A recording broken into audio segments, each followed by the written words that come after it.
Today's episode of On the Move is sponsored by Holly Hill Transport, transportation solutions for equine athletes. Holly Hill Transport is one of the nation's premier horse transportation companies with offices in the Northeast and Florida. They primarily serve the transportation needs of the nation's top sport horse barns, as well as providing service for farm moves and single horse shipments. Their mission is to provide excellence in horse transportation and always give the horse a good experience. Holly Hill Transport is looking to add a few new team members to their Class A CDL driving team. If you have experience with horses, an interest in the horse industry, a Class A CDL, and a positive attitude, they would love to talk to you. They are celebrating their 25th year in business and are looking to move forward with the kind of people who share their goals and values. To learn more about Holly Hill Transport and what they have to offer, please visit their website at hollyhilltransport.com/job opportunities. You can look for that link in the show description below. And now, here's the show.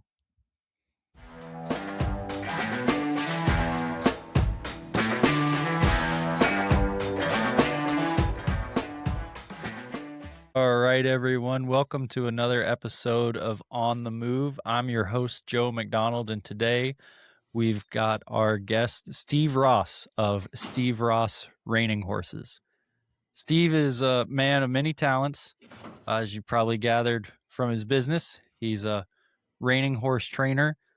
He also does quite a bit of commentary for the NRHA and other major events, as well as how I came to know you. You are a business mentor for young, aspiring, and maybe not so young, aspiring horse trainers in the world, because now, as you've gotten farther down the line, part of what you want to do is get out there and help other people succeed, right? So, and don't worry about that dog. We'll edit him out. His mother just left. He's sad. Oh, I see. Steve, thanks for coming on the show. Joe, I'm honored. I enjoy this, and I appreciate you having me on. It's an honor, as I said. Yeah, awesome. So just for everyone out there, I know I gave a brief intro, but now as far as you've got Steve Ross Reining Horses, which we'll get into, it's more of a consignment business than anything else. Your commentary, I'd love to get into that because that goes back from it was commentary on high school football, right? But That's now right. you comment for the NRHA at reining events. That's right. Awesome. Yeah, I guess my main job, what I get up and do every day, is I train reining horses, and I have a combination in my business. I'll either train your horse and sell it for you, which we do for select clients. And we obviously raise and buy and sell our own horses. I never wanted to be a commercial trainer for the public and all the demands that go with that. I like the sales part. I like matching people up with the right horse. There's a lot of interest in the reining horse business now. And if you put somebody on the right reining horse, you've sold them a ticket to a lot of fun and a horse that they're really going to be able to enjoy and do a lot of great things outside of reining on. So it's a really rewarding job. As you mentioned, the other thing I do is about 3 or 4 years ago, I started a course for horse trainers on how to improve their business. And that's just because I grew up a horse training lifer, and I had really good parents, decent parents, but they didn't teach me how to write a check, how to balance a checkbook, any of that stuff. Like most people's parents do. They didn't teach me that in school. So out of necessity, I've had to kind of become an entrepreneur in order to succeed in the business I've chosen, which is the reining horse business. And having done that, I would say somewhat successfully. Like, the biggest joy I've had in my life is sharing some of the things I've learned along the way with other horse trainers in my course. It's just so rewarding, because people that are in the horse business feel like they don't have any other choice. Like I was called to this, just like a pastor, or I would say a police officer, or it's just one of those jobs that I say it picks you. And I know for me personally, it was hard to struggle financially and always justify it with, well, yeah, but I get to do what I do for a living. And so, I put a lot of thought and study into how to make a better living in the horse business. And I just love sharing that. That's pretty much what I do. As you said, the commentary is another thing. We can talk about how I got to that, but I do a lot of play-by-play for the NRHA at their major events. This is Taylor Sheridan. I don't know if you heard of him. He hired me a few years ago to do commentary at the Run for a Million, which was made into a television show, The Last Cowboy. So I've appeared on that the last 6 seasons, and that's just been fun. Just like a dream job for me. So that's me. Yeah. Yeah. Awesome. That's great. Well, I am reading a book right now. Have you ever heard of a guy named Tick Maynard? Mm-mm. Do you know what Road to the Horse is? Oh, sure. Sure. So he's a Canadian eventing horse trainer. And we're going to work on getting him on the podcast, but I'm reading his book right now, but he's an eventer, but he's also won Road to the Horse twice. So does more of the colt starting stuff as well. But in his book, I don't think he says it in his book, but one of his mentors in his book said, all the things you need to be a good horseman. And then at the end, he throws in there, you've got to be able to market yourself. And then he asked, well, why is that important? And he said, well, you can be a good horseman without that, but without an ability to market yourself, you'll always be a poor horseman. And he's right. Yeah, I think so 100%. And I know for me and a lot of people that listen to this podcast and are kind of kindred spirits, it's hard when you're so wrapped up in something you love to accept this idea that, okay, now I've got to go and like promote my ability to do that.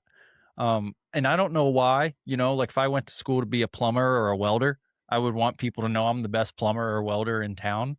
But there is, kind of a different vibe when it comes to horse trainers promoting themselves, at least in some circles. And so like for me, getting out on my own come April, I'll have been a full-time horse trainer for 4 years. I've been part-time for longer than that and riding horses forever, but I'll have been full-time, like supporting my family, just doing that for 4 years. And I think that was probably the biggest hurdle for me, was learning that, okay, I need to market, I need to have a plan, I need to do all this. And really, I knew I needed to do that, but one of the things that got me to where I knew how to do that was being a part of your program. And, someone we've had on the show, Max Marin, he was actually the one who recommended me go and be part of your Equine Entrepreneur Mastermind. And honestly, like, I like all your stuff, Steve, but it's not like you reinvented, like you didn't like have any content in there that's blowing people's minds, right? In terms of business, you don't have some crazy new business model, but just, it's kind of like if I want to get in shape, having someone else write down like, well, you need to go to the gym these days and you need to do these things when you're at the gym, then I'm way more likely to do it. And having someone like you is like, okay, well, here's a path. And if you just do these things and show up, you're way more likely to get down that path, So I think you found a hole in the market, and I can speak from personal experience. I mean, it's completely jump-started my business in terms of being viable to where, not that I've made it big or anything, but I don't have to worry about how we're going to make the truck payment next month anymore. That's awesome. Yeah.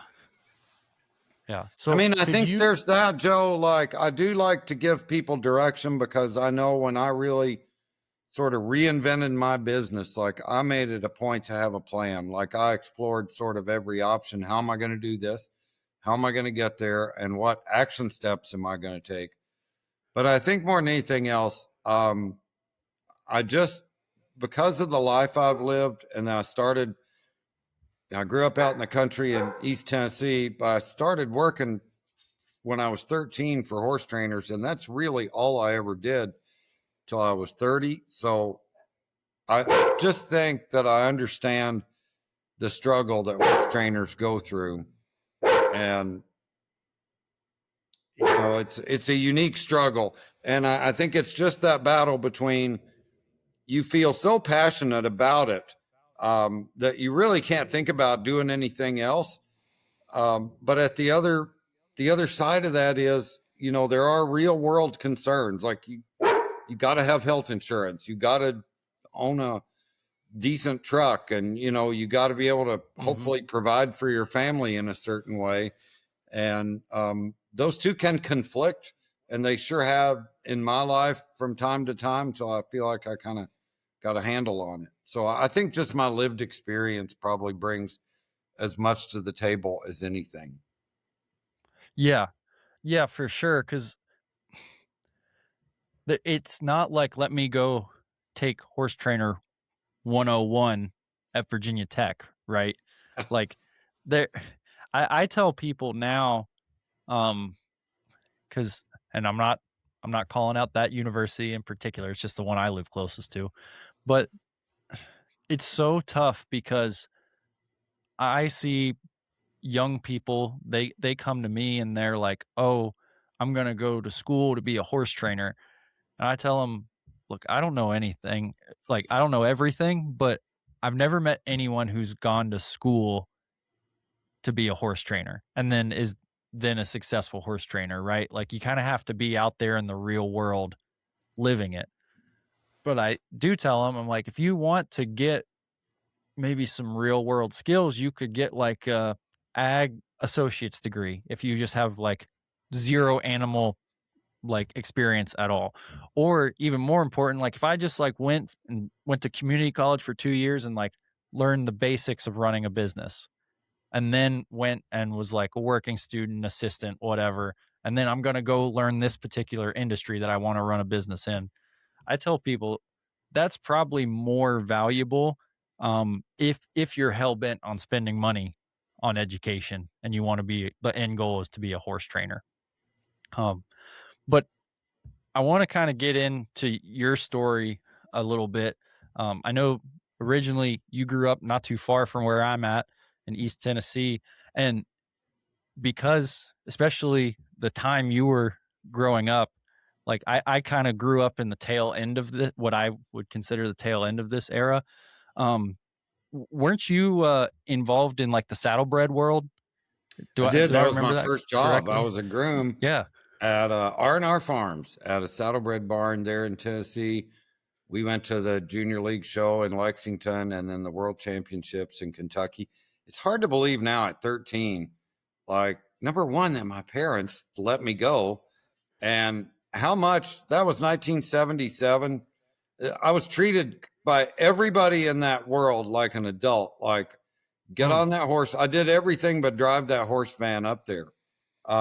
You know, and then I was expected to go set up the stalls, set up the tack room, hang the stall curtains, take care of these horses, then go feed yourself and look, you know, I had to sleep in the tack room, made a bunk in there. And I thought it was the greatest thing ever. When I look back on it now, no way I'd turn my kid loose. Things have changed a little bit. I was fine.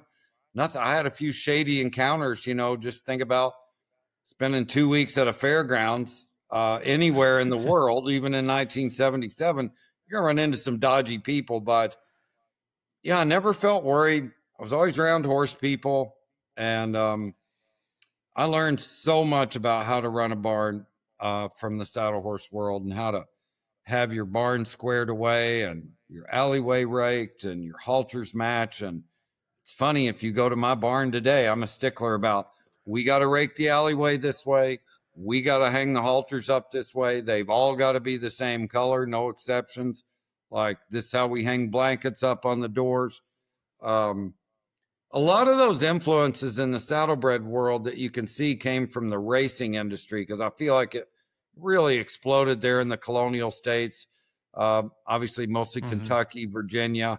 And it's fascinating to me to look back at, you can see pictures of show horses from the 1900, that were winning the Kentucky State Fair in the 3-gated class. They look pretty dang like they do today. Like, that was the first real show horses. I always say that saddlebreds are like what a classic car is today. They were just for show, like wealthy people that wanted to show off. They wanted a high-stepping, high-headed, spirited horse that was also easy to ride.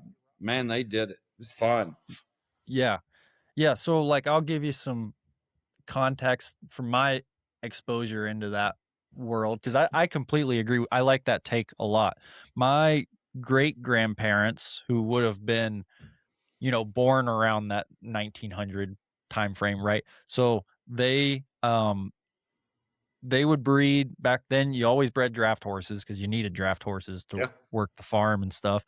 And then they had some Tennessee Walkers, and they were getting that, but like, they built up and worked the farm, and it was like the tail end of kind of the career of my great grandparents, and then my grandparents got into it. And when you got into the money, then you got into the saddlebreds, right? Like, that was like, we made it to where we don't have to just like the general riding horses and the plow horses. When we finally had enough money, they got them a saddlebred stud. And that was like, there's still, in my grandmother's house, there's a painting of that saddlebred stud up there. And this is Bland County, Virginia, right on the border with Virginia and Kentucky and West Virginia. So kind of like prime area for that whole world, which in my lifetime, it still exists, but I think has really faded away kind of in my lifetime as other disciplines come to people in those areas. But I think that's 100% right. Like, to me, growing up, saddlebreds were like, if you took like a really fancy dressage barn in terms of like how clean and meticulous everything was, but then like everyone's at the dressage barn spoke with a Southern twang, right? Like, if you put like an antebellum twist on your classic dressage barn, that's what saddlebred barns were when I was growing up. And one thing I've heard you talk about, because it bleeds over, not like I don't have any interest in saddlebreds necessarily, but I was exposed to that at a young age. And obviously you were too. You were like truly in it. Being in an environment like that, it really makes you focus on how to turn a horse out correctly in terms of like turn one out for the show, right? Because I know you had the same experience, but when I was around those folks, it was a very exact process on how to groom a horse, and they did it pert near every day. Every day. Like, that was such a great lesson I learned. It was so regimented. It wasn't like, okay, we have some horses and I'll be there at 9 to ride them. Like, each groom had 8 horses. We had 24 horses in training and a trainer. So we had 3 grooms, and you did every horse the same way every day. You went in their stall and cross-tied them. You pulled all the bedding up against the walls, so you made sure you got everything clean and sifted out and dry. And then we each had a grooming kit that was issued to us, and like, you couldn't vary from it. And you did that whole horse's body with a curry comb, and then with a stiff brush, and then with a soft brush, and then you rubbed them down with a towel. And they got that twice a day. First thing in the morning before you tacked them up. And then when they came in, just like at the racetrack, I would have a metal bucket like the vets use, full of hot water with a little bit of soap in it and some absorbing liniment and a real sponge, not a sponge you buy at Dollar Tree, but it had to be a real sponge. And as soon as you strip the tack off that horse, I'm reminded of it every time I see a horse pull up after the race and they come back and the grooms immediately start sponging them down.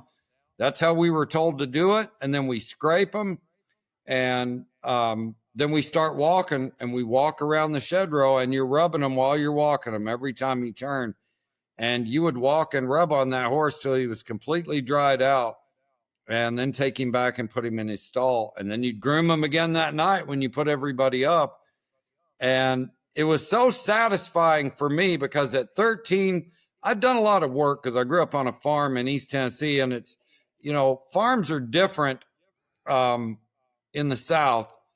And you know this, is that they're smaller, but you got a little of everything. Got some cows, a pig, some chickens, a horse or two. We were lucky enough, I begged my dad into. But I'd never worked somewhere before, and I was lucky that the guy I worked for first had high expectations, and he had systems in place to get what he wanted. And I learned them, and I embraced them. And I loved that feeling of being able to groom my horse twice a day and stand back and look how good it looked. And I'd look at the other two grooms' horses, and they didn't care as much as me.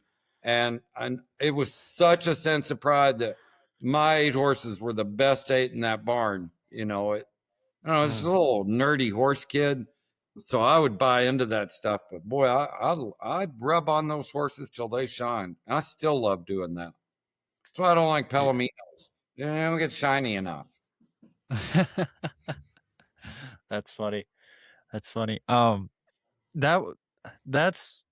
I'm almost jealous of you that you find enjoyment in that, because that was 100% something I had to learn to love, was the grooming horses. Now I'm not one of these guys who I got to be on their back doing something all the time. I like spending time with my horses, but and I've learned to appreciate it now. But man, especially when I was a teenager, I had to learn to hardwire myself to enjoy grooming my horses, because I was like a dirty farm kid, I guess. I don't know.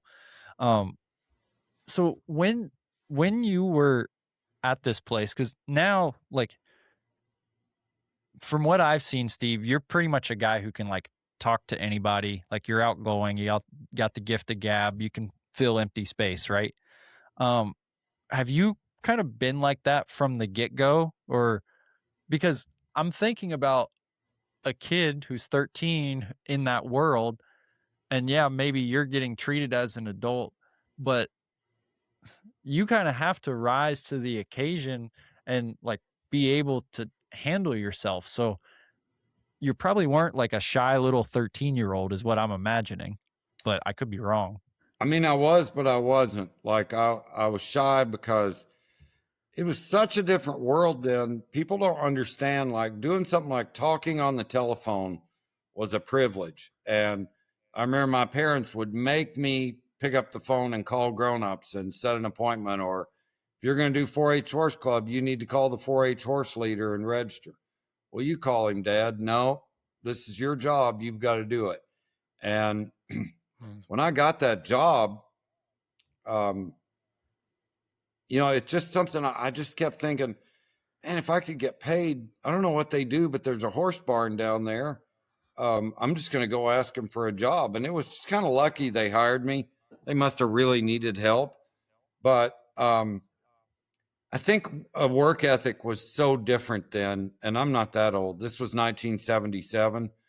But, my alternatives were haul hay for $2 an hour, pick it up in the field, stack it in those tobacco barns, up in the roof, or work with horses. And I loved horses. So, I look back on it now, and I think I was just so ignorant. I just dove into it. I thought I was a grown-up. I just treated it that way. And I was really, when an adult, an authority figure would say something to me, I would take their words to heart. You were talking about how you felt back then, your parents gave you a lot of autonomy, but you felt like the definition of a work ethic was different at that time than it is now. I do. I mean, I can't, my youngest daughter's now 20. She started work when she was 15 in the restaurant business. They would hire her. That was during COVID, and they were desperate for help. And she wanted to work just for the same reason I did, so I can buy my own stuff, but I worked 12 hours a day. I'd ride my bike 2 or 3 miles to that barn, work all day, then ride my bike home, and I never seemed tired.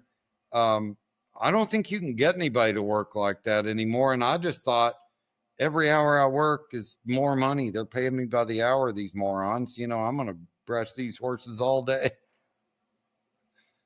Yeah. And, I just remember too, that first job, I put every single paycheck in my passbook savings account at the Bank of Maryville. Like I didn't need any money. I was smart enough to know at 13, like you're living on your mom and dad's dime.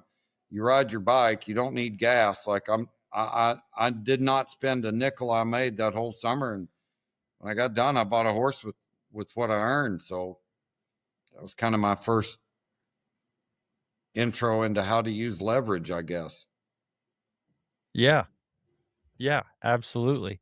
Well, that's pretty unique that I mean, you maybe couldn't articulate it that way at 13, but to feel that way and have that drive at 13 years old, that's pretty special. And honestly, I think a big part of that is probably um, your you need to commend how your parents raised you on that one because that that's stuff that like kids, it's very hard for kids to just learn on their own, right? Like that kind of has to be a point of emphasis in the home to have that level of discipline to do all that. It was, but the lesson I learned, and my parents are both almost 90 and they're both still alive. But I have to say, they never told us. I mean, they told us, don't cheat, don't lie, don't steal, work hard. But they didn't really tell us. They just lived that. Like we Mhm. saw it. Like my dad had a body shop and he would tell somebody it's going to be $400 to paint your car. And then you get it in there and find out there was a lot more wrong with it. And we'd be like, well, Dad, why don't you tell him you're wrong? It's more money. I can't do that. I gave my word at $400. So I'm going to lose money, but I'm going to keep my word. And that's worth more to me. And like, we just Mhm. saw my parents live integrity and, they worked like to raise us and my brother and sister. Um, we talk about it now and I'm so thankful they're still alive because my brother and sister and I, we ask them about things that happened when we were kids. What was that about? They had a struggle. Um, and so I do give them all kinds of credit. They didn't preach it to us near as much as they just lived it. Like, um, Yeah. Yeah. Well, I don't have any kids of my own yet, but I am of the age where everyone's like starting to have kids, right? And that's the biggest thing I hear my friends, the advice they're getting is, that kid won't always remember what you tell them, but they'll always remember what you showed them, right? it's so Like they'll true. always remember the example you set. I remember the one thing my dad did tell me, and it's just like his voice rings in my ear and I hear it all the time. He'd be like, Steven, whenever he's serious, he called me Steven. He'd say, one thing I want you to watch out for is when these guys start telling you how honest they are, they're probably not, or why would they be saying that? And I've noticed people like, now, Steve, I'm going to be real honest with you. I wouldn't lie to you. Those are the ones red flags always start going up on. And I'm like, well, why are you qualifying your statement? Like, my dad was always of the advice that let your yes be yes and your no be no. And I realize that's biblical. He didn't come up with that. But I have noticed, just because as a guy that sold thousands of horses privately, you deal with all kinds of personalities and you deal with all kinds of gamesmanship. And my biggest red flag is somebody telling me how fill in the blank they are. It's almost like people are overcompensating. And I always worry about those people that spend a lot of time telling me how honest they are. I'm like, okay, well, isn't that kind of understood? That's what I'm thinking. I'm like, great, I'm honest too. Yeah. Yeah, man. That for anyone listening, like that advice right there is worth its weight in gold because that's 100% true, especially when you're dealing with selling horses to the public. You know, um, one thing I've found, and I observed this after listening to you talk about it. When people, especially when people go to buy horses, or even if they're bringing a horse for training and they just don't have a lot of experience bringing horses to trainers, those people are anxious, right? Like there's some anxiety there, and a lot of times it can be from they know they don't know what they don't know, but they know they don't know something, right? If that makes sense. Like they don't know what would be the thing that makes this the right horse for them, right? They know what color they want, they know what they want to go do with it, all this stuff, but there's just so much in the horse industry that it really helps to have a professional of some kind that is your advocate, right? And more often than not, it's not the seller of the horse. When we sell horses, we try to be that person, even if the buyer comes with a trainer or whatever it is, right? Because we don't want to sell horses into bad situations. So I wouldn't use the word talk people out of horses, but I really like people that come to buy horses from us. I really want to encourage them to think about, is this the right horse for you? Is this going to end up in a good situation? Because no matter how much I try to do right by them, if it's the wrong situation 6 months down the line, they're going to be trotting around and it's going to be, being a dink in the warm-up pen or whatever it is. And they're going to tell them, well, I went and bought this horse from Joe McDonald. Right. And then it doesn't matter. They're not going to say, well, Joe said this and Joe said this, and I didn't listen to Joe and he did this or all that stuff. So to kind of get back to my point, people, they're so anxious when they come to buy horses, and sometimes it's just because they don't know, but also if someone's fixing to come in there and pull the wool over your eyes or screw you over in some way, like they know that deep down that they're fixing to do that. And some people are really good and can pull it off, but 99% of the times people trying to do that overplay their hands and say something like what you just described. Yeah. We just try to be an open book. Like, we try to make it easy for people to try a horse. I'll give them a little demonstration of the horse. Then me or one of the girls will give them a little lesson on him. And I always protect people's ego by saying, here, I'm going to have Kendall give you the 2-minute tutorial on him. She'll tell you where all the buttons are in 2 minutes, and then you can go have fun on him. Just a non-threatening way of saying, let me show you how to operate this horse before you dive in there if you don't know, because they're all different. And I'll make sure I kind of set them up to succeed on the horse. And once they're comfortable, I'll say, you know what? It looks like you've got a handle on him. Feel free to just go ride him or try him. And a lot of times people say, well, can I just ride him around your place here and just see how he is? Sure, go do that. And the good thing about horses is, and I'm a sales nerd, I love everything about the selling process. I've studied it inside out. But where I'm fortunate in the horse business is you don't have to be a salesman to sell horses. The horse literally sells itself. If you present it in the right way, if you find somebody the horse that they're looking for, they're going to buy it from you. They just are. And we just don't screw it up. That's why I say that our job is to make sure we try and use what we know to match the right horse with the right buyer based on what they've told us they want to do. Because I don't mean this in a cocky way at all. It's just that we probably know more about horses than you do, Mr. or Mrs. Customer. I grew up doing this, all I've ever done. My wife grew up in England. Her mom was fox hunting the day before Boo was born with her in her belly. And Boo picked it up about 2 days after that and has trained everything from stunt movie horses to 3-day eventers, was on the British Equestrian Junior team, won a gold medal in reining for the USA last year in Switzerland. I mean, we've seen it all. We know horses. We'll help you. Believe us. And if they'll accept that, like, we'll just try and point them toward the right horse. If we don't have it, we're not afraid to say it. I told 4 people that this morning. I don't have what you're looking for. Like, I got a lot of nice horses, but not the one you want. And they're really, I don't know if that's a sales technique or what you call that, Joe. I just call it telling the truth, just telling Right. people. But those type of statements have earned me more credibility because I think most people that they deal with only are so bent on telling them whatever they want to hear that they never really get told no. And I'm saying one of the things that helps our business is we are not afraid to say, no, this isn't going to work. Let's try a horse Mhm. that doesn't kick up over its back when you slurp to it. Yeah. Well, I'll give you a good example of that because I know exactly what you're talking about.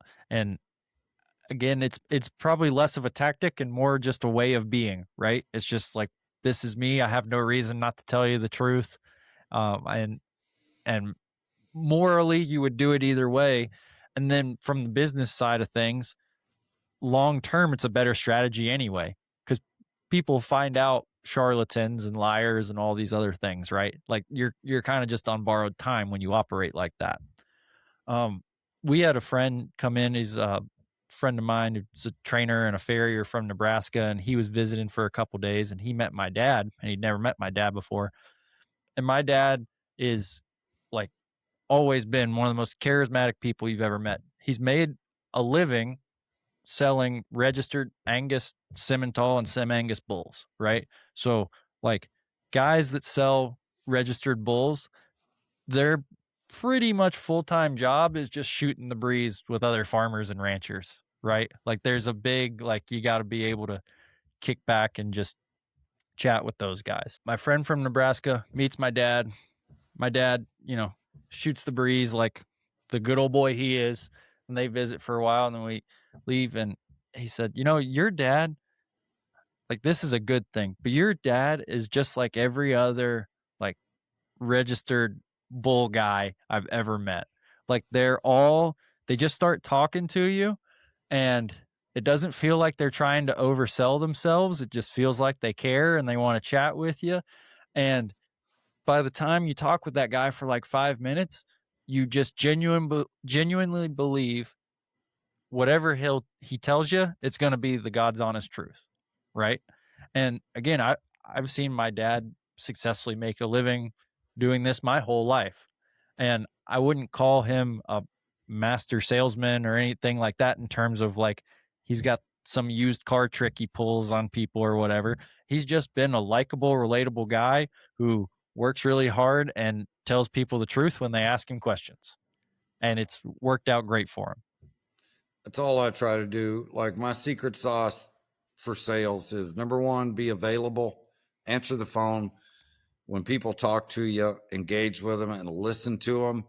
And then the real secret is ask questions. Learn this from a retired preacher, guy from Nebraska named Clyde King. He loved horses. He used to come out and visit and watch me start colts when I worked for Doug Milholland up in Nebraska. And he said, Steve, evangelism's no different than sales. You simply ask the right questions to elicit a good response. And I was like, okay, Clyde. But the more I've thought about what he said, he was right. I do it every day. Somebody calls me, I'll talk to them. Like I'll listen to what they have to say, and then I'll say, well,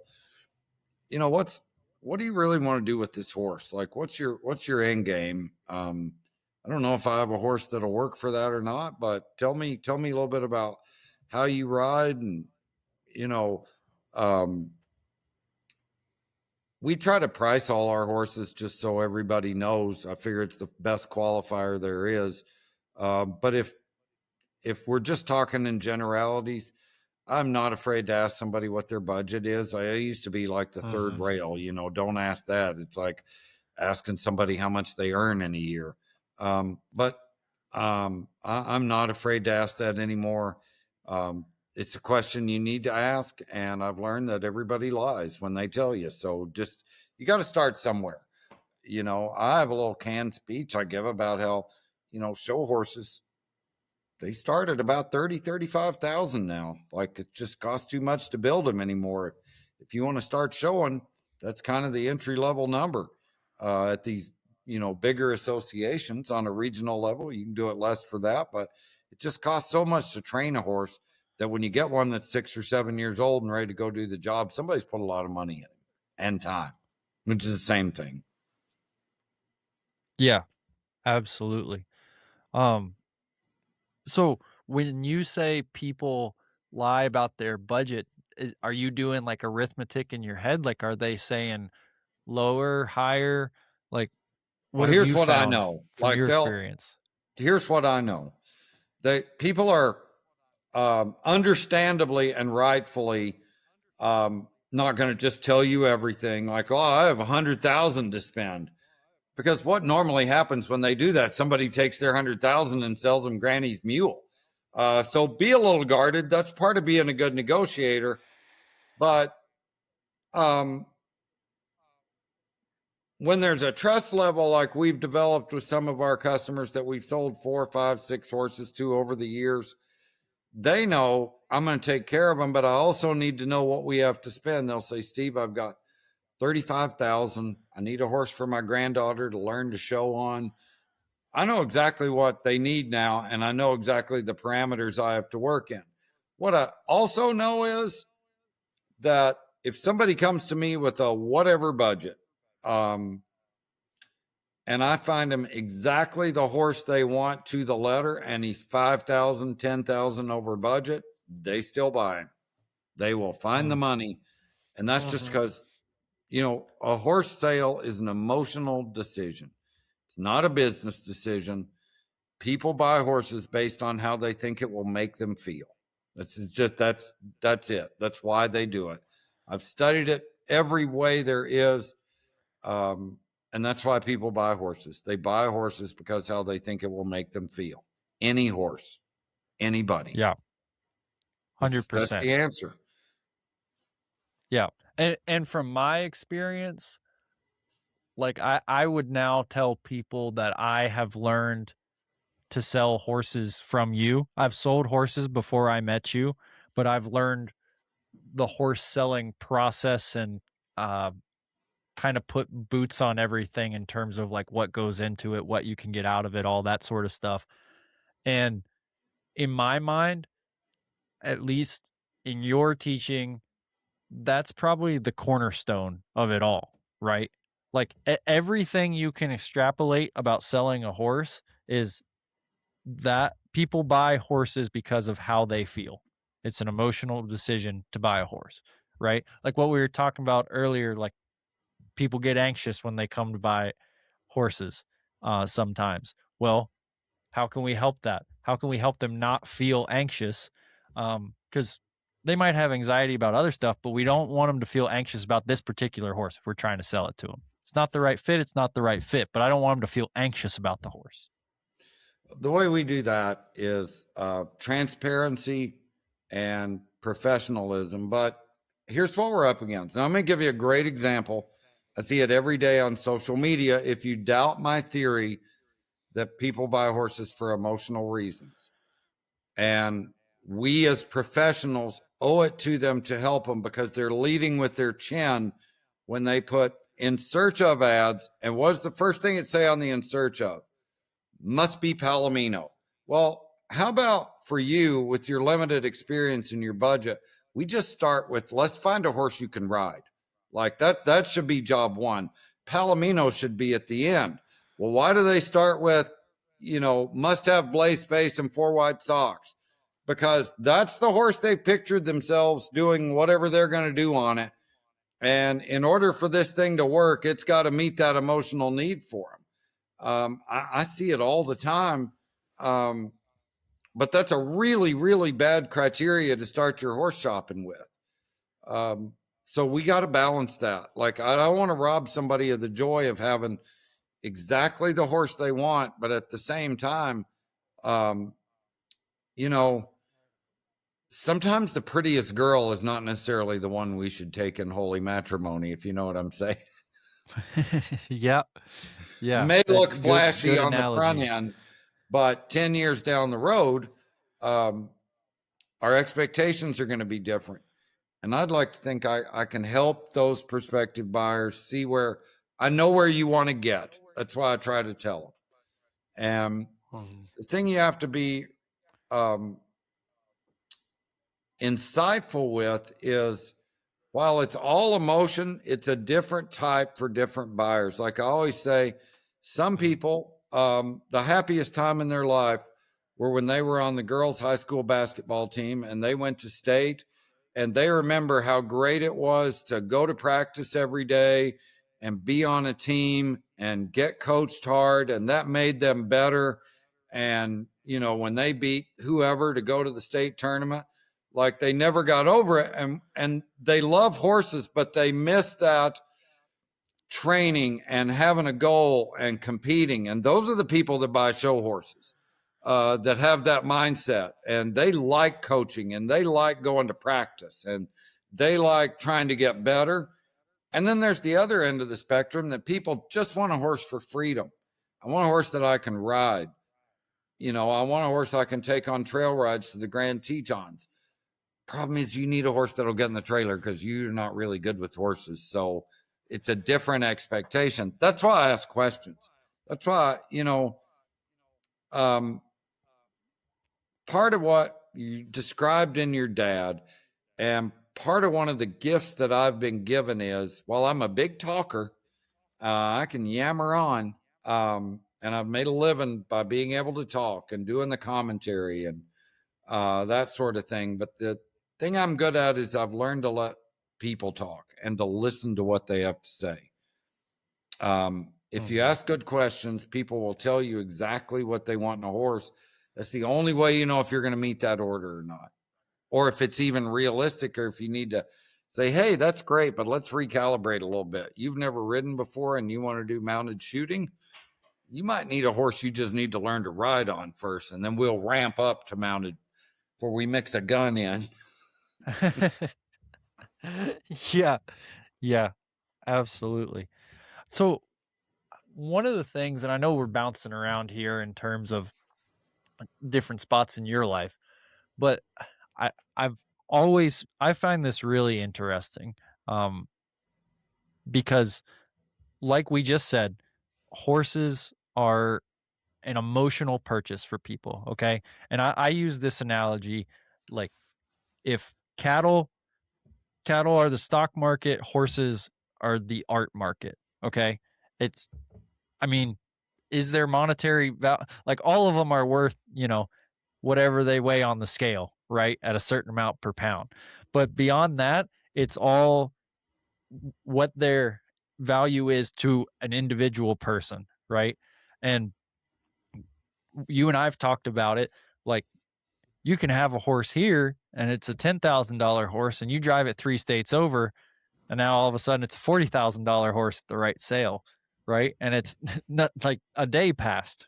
So one of the things that you are known for, was when you lived in Texas, um, buying yearlings and selling them as 2-year-olds, right? In different, it was different futurity sales mainly, correct?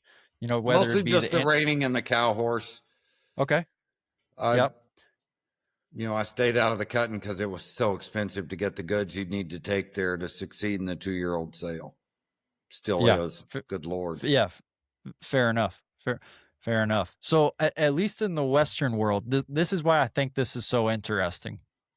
That business model, what you did, and I'll let you explain it more, but my understanding is basically you'd buy a yearling sometime in the fall and start it as a 2-year-old, ride it for a year, bring it back to a sale and sell it. And it's like, okay, this is me putting value into this horse and then selling it. No different than a contractor buying a home, putting value into the home, selling it. To me, that's like the one spot, at least in the Western horse world, I can think of where the horses are more like commodities, in that there's a set value. Like, this is probably what a yearling that looks like this, that is bred like this, is going to bring. And unless, they're like a Palomino with a bald face or something crazy, right? Like, unless there's something where people can put more emotional attachment on this yearling, it's pretty much just plug and play. This is the value they're going to bring. And then, over time, as the industry grows, the prices have gone up, but that's the same as, like wheat prices or oranges or whatever you want to talk about. So I've always been really interested in economics. My bachelor's is in systems engineering, so I love that stuff. And that was probably one of the hardest adjustments of like, I love horses, but making a living in the horse world, there's really not a lot of like rules and trends in terms of being able to write a formula and say the market's going to follow this trend in my opinion in the horse world. Like you kind of just have to have your ear to the ground and be paying attention to what people like over here and people like over here, but it's not like watching the cattle prices in Oklahoma and then seeing how that affects the cattle prices in Iowa or whatever it might be. So can you kind of like talk people through, maybe just start at the beginning, like why you decided to do that in the beginning and then how that business model worked for you for so long? Sure. I did that because that's what I could do, and I saw a real opportunity to use a big word there, arbitrage. Like,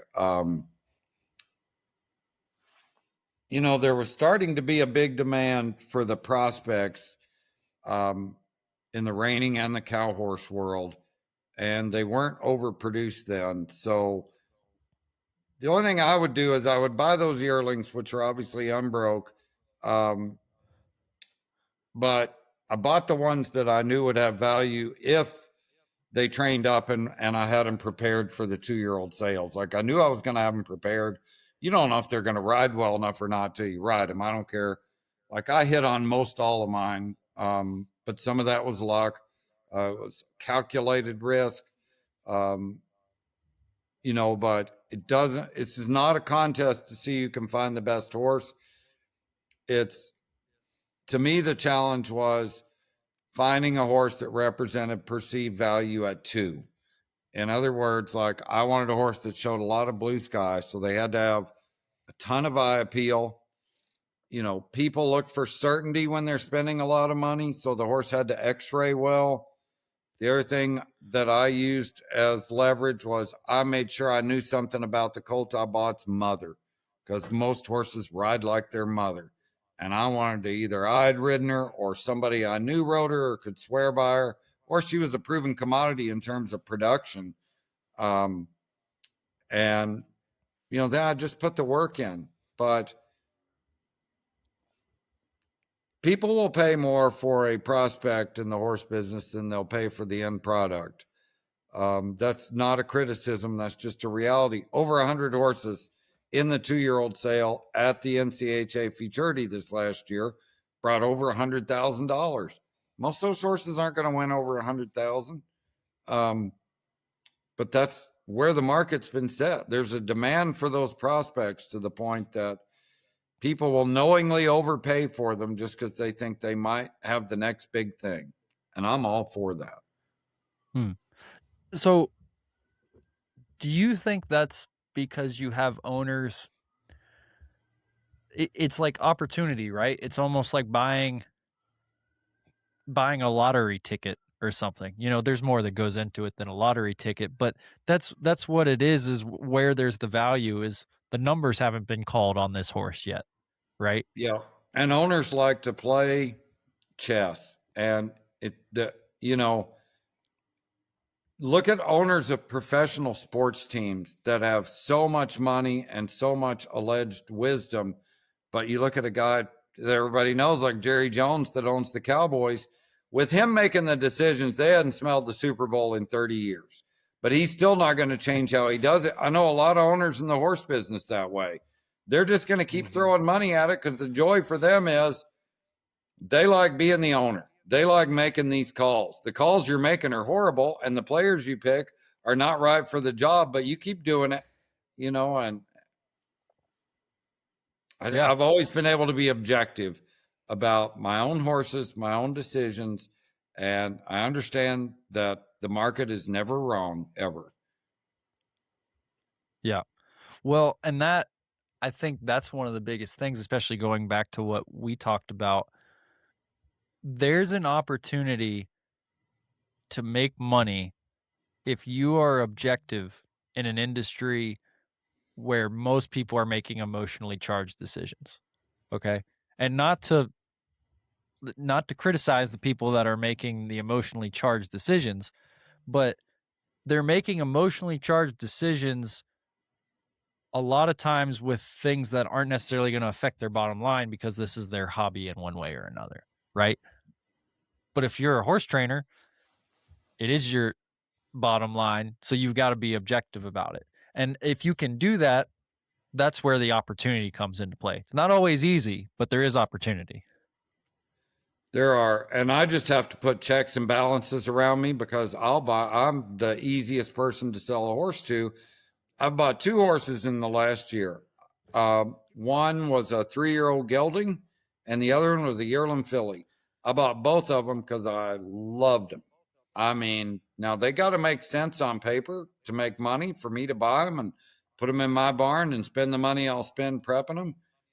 But I don't deny the emotional aspect of it. Like, I love that I own both of them. I'm so proud, just like anybody else would be. Now, I bought them as investments, which I always say if you use the word horse and investment together, you're kind of kidding yourself. I can do that because I'm in the business. I have a built-in market. I have a built-in staff. I just plug the few horses that I own into that and try to improve them to the point that I make a profit on them. Not everybody can do that. I understand I'm a little unique and that I'm in the business, but I said all that just to say, like, I made business decisions when I bought both of those, but I also loved them. I still love those horses. Like, I'm crazy about them. I'm they're the first ones I ride every day because they're mine, and I put myself first. But if I didn't love them, I'd be in trouble. Yeah.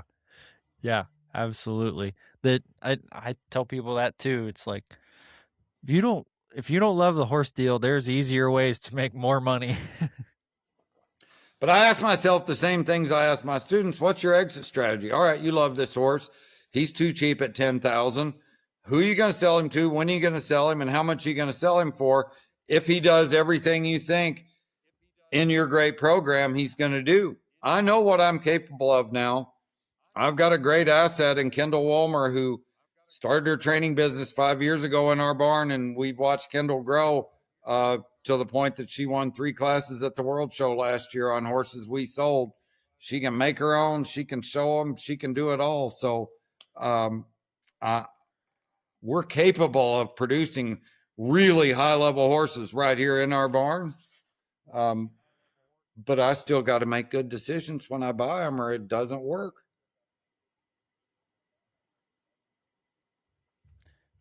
Yeah. Yeah, exactly.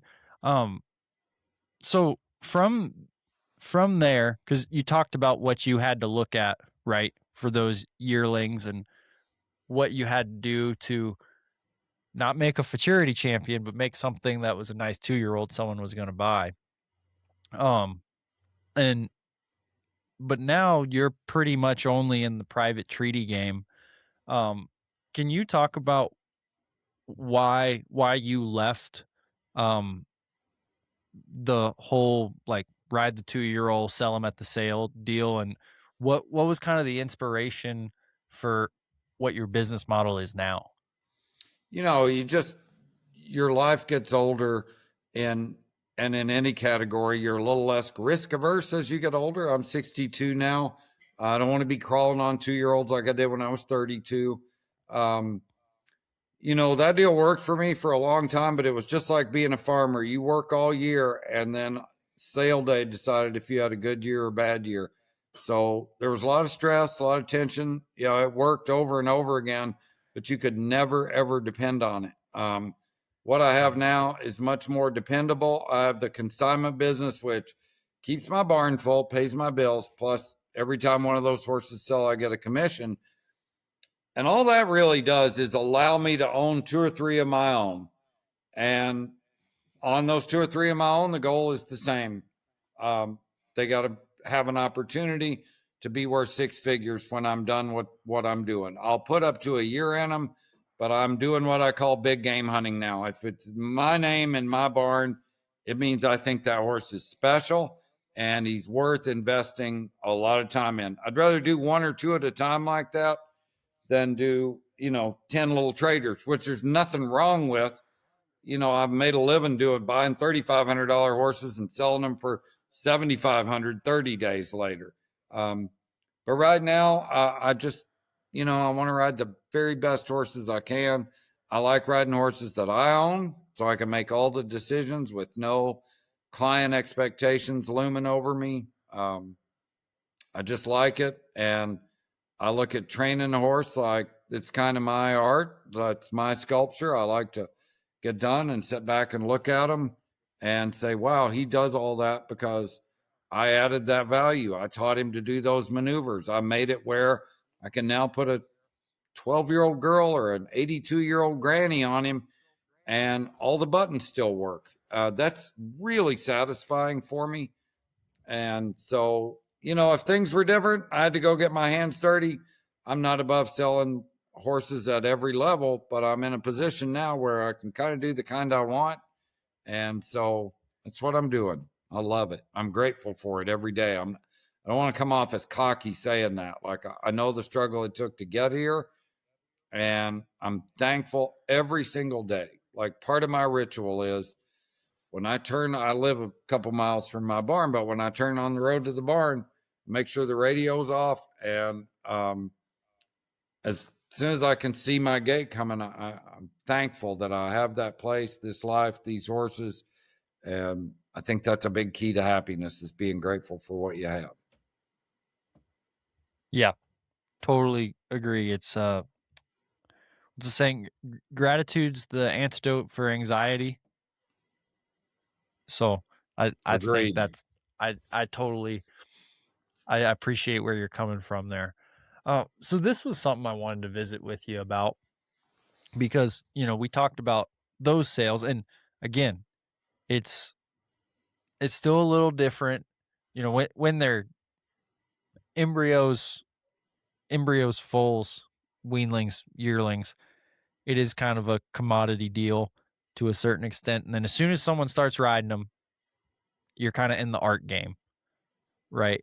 Um, what would your advice be to, hey, there someone's a young trainer, they can they can start a colt, they can they can like get a horse to do all the things, and they're like, I make safe horses, I do good stuff for folks, and they see something like a Cowgirl Cadillac sale, or the big sale down in like the Ride the Wave sale in Florida, these big premier sales, and they see people and they're riding the horses around and they're pushing balls and going under tarps and doing the whole deal, and then the horse is selling for like $120,000, right? And then there's a young trainer who's like, well, gosh, I can get a horse to go do all that. That's how I'm gonna like get rich, is I'm gonna go to one of these sales. And I don't have any experience at those sales, but I have a lot of colleagues that do, and I've almost never seen it work out that way for them. Like the sales are tough. It works for the same 5 or 6 people over and over again. If you're not one of them, you're not getting that money. Yeah. I don't know why that is. I've sold 2 geldings in the last 5 years, one for $35,000 and one for $30,000. That was the most I could get for them. I retailed them. Both those horses within 60 days. The one I sold for 30 bought 300,000 at Chad Turner's sale. That's just a riding horse. And the other one bought 525,000 because he pulled a card. It doesn't make sense. That would never have happened at my barn. Those sales have been a great thing for the horse business because they've shown what people are willing to pay for just a riding horse, a criteria we never put on them. But I've yet to see anybody that isn't thoroughly in that game that's been able to get those kind of prices. Like, I've had students of mine send the exact perfect horse to those sales, photos done right, videos done right, horses x-ray good, demo right, and they don't get a bid on them. I took a buckskin with 4 white feet that made the semifinals of the Reining Fraternity, ropes both ends, bridleless, took him to one of those sales. I'm Steve Ross. I never got one single bid. Like either that, I mean, like it's just, I'm not trying to discourage anybody, but I'm telling you, that's a hard nut to crack. Don't just think because you got one that'll lay down and jump over the monkey bars, you're going to get a lot of money. I would just say, if you look at those sales, yes, those numbers are consistent, but it's the same people getting it every time. They're not letting you. I sold a horse to a client of mine in Florida 2 years ago just as a hobby. He said, I'm putting mine in this sale. Buckskin, 8-year-old, drop dead gorgeous, won $40,000 in the Reining. Guy built his own trail course. He did everything but the dishes. Takes him to that sale, not one single bid. Then he sells him for $100,000 to some lady that just saw his advertising leading up to that sale. So it kind of worked, but I'm just skeptical, but just because of my personal experience and those are people I know, like, and trust, accessing any of the money at those sales has proven very difficult. Mm-hmm. Yeah. And that's why what brings 100,000 at those sales. Because I've seen it be a buckskin smooth as a cat out of a great mare, and it did all this stuff. And I've seen it be a 9-year-old gray bay mare. I mean, it makes, there's no method of sort of figuring that out. It's just it's what it is. So love it. Yeah. Yeah. And again, I'm not bringing it up because I'm trying to poo-poo that stuff at all. Because I agree with you. It's good for the horse industry. If anything, it just, your local trainer down the street, someone seeing a horse go for that on Facebook, it validates the local trainer down the street being able to charge what they're worth, right? Because someone can just see that sort of price tag, maybe be it unrealistic, but there is somewhere in the world where that sort of price tag is being associated with like a general riding horse, right? But I agree with you. And I think the other thing too is those horses that are getting sold for that amount of money. I've dealt with clients, I won't say like who they bought the horses from, but buying horses at those sales from some of those big money people. And you would be surprised how many of those horses after 30, 60 days end up going back to where they came from. Oh, I wouldn't. Well, you wouldn't. Maybe the listeners would. Well, here's a good example. And I say this with all due respect, but the guy that's been the best operator at that used to have his place right next to mine, old place here in Scottsdale, Mozon McKibben. And I sold Mozon a bunch of reject colored reiners that he took to sales and did well. That guy's a great animal trainer. I don't care if it's a horse, a donkey, a kangaroo, whatever. He's good at what he does. Nobody did the dog and pony show better than Mozon. And he knew the horses. Like, they had one blue roan gelding they'd sold 4 times at sales for 6 figures plus. He was a great sale piece. Every person that bought him got him home and couldn't ride him. But what Mozon always did was, okay, if you don't like him, come back. I've got 6 geldings over here that you're welcome to pick from. I'll trade you even. You pick it. Well, when the people pick, then they come back and they pick the horse they can actually ride. Turns out the one they can ride doesn't have 4 white socks and a blaze face. He's just brown, but boy, is he fun, and they get along with him. So they leave happy. And I love that. Like, that's the end goal. But now he's got this blue roan horse that's flashy and 15.3, and you can do all this stuff on him. So he puts him in another sale. Once again, the public goes crazy. Then the public gets him home and can't ride him. And they just break. He's like, I'll just trade back for him and resell him again every time. So is that the seller's fault? No, he didn't misrepresent that horse in any way. And he has a great, like, refund policy. Like, I won't give you your money back, but you come and I won't tell you which horse you're trading for. You pick it. Here's 7, 8 of them. And, he'd always keep a pen full of nice broke geldings that were understandably not the flashy Palominos and red brown sale types, but they were just good horses, which is what those people wanted. So they got it. Yeah. Yeah.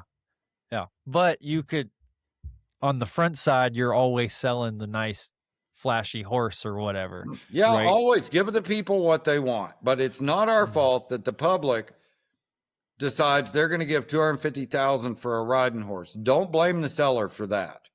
Like, if you knew anything at all, you can go get the horse you want for about 10,000, probably, maybe a little more.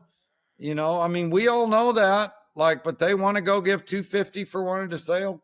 Great, enjoy. Yeah. But don't come to me when it doesn't work. Yeah. Yeah. You made that call. I didn't. I've had that conversation many times. People buy reject reiners these sales. I've had 2 of them in the last year that they paid $150,000 for, and they get them home and they don't like them, or they can't ride them, or it turns out the people just can't ride. The horse is fine. And they call me, hey, I hear you sell reining horses. I've got a good one. Oh, really? What do you got? And I looked, and somebody I knew trained it as a reiner. It wasn't a great show horse, so it filtered its way to one of these sales where it was understandably a superstar. And they paid 6 figures for it. But you didn't pay 6 figures for it as a reining horse. You know, one of my rules in sales was I always made sure I had the best horse at the sale. And I, unlike everybody else, would move down the horse sale ladder to what I had was the best one at that sale.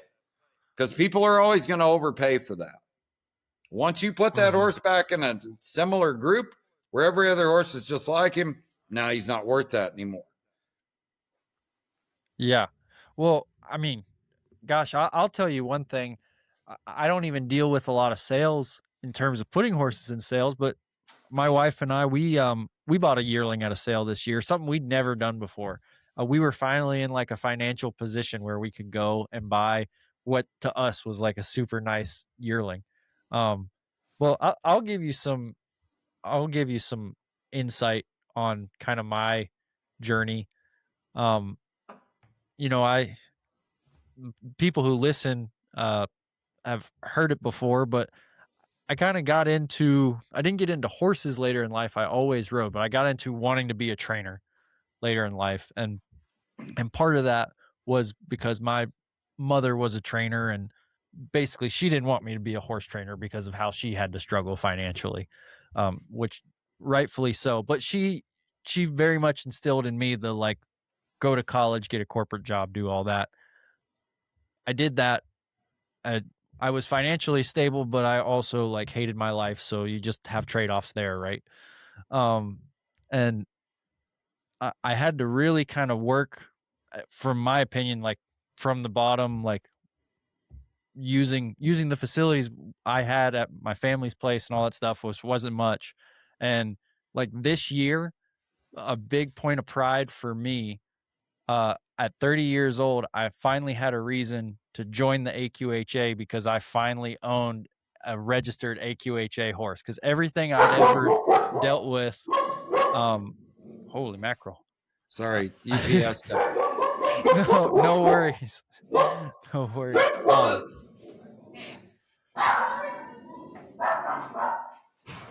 Hey guys, no. Tatum, on the pod. Did you do something with these dogs? Thank you. No, don't take them outside. They'll just bark even worse. It's my daughter. She's home from school. I got to deliver a line to her that I've waited my whole life to do, because growing up, you know, you struck a nerve with me there. What do you want to do, Steve? I want to be a horse trainer. Well, that's fine, but you better go get that degree so you have something to fall back on. Well, she's about to start law school and just crushed it in college, like 4.0, did everything I could never do. I'm like, that's great, Tatum, but I really think you should learn how to start colts just so you have something to fall back on in case the law doesn't work out.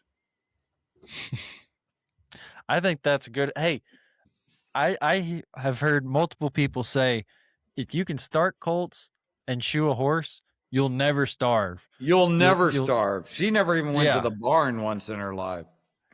Yeah. But yeah.